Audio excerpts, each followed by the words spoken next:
Mass spectrometers are important in every chemistry lab. They help determine accurate mass values for individual atoms and help determine the isotopic composition of natural elements. Let's discuss what a mass spectrometer is. Here is a simple schematic of a mass spectrometer. Atoms or molecules are passed into a beam of high-speed electrons.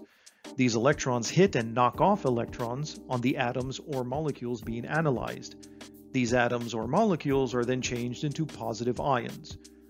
An applied electric field then focuses and accelerates these ions into a magnetic field. This tends to change the path of the ion. The amount of path deflection of an ion depends on its mass. The most massive ions are deflected the smallest. Comparison of these positions where the ions hit the detector plate gives very accurate values of their relative masses.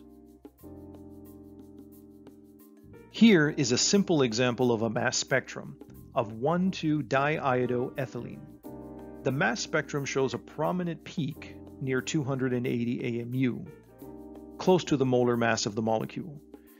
Interestingly, you can see two smaller peaks at 130 and 150 AMU, clearly two fragments of one molecule.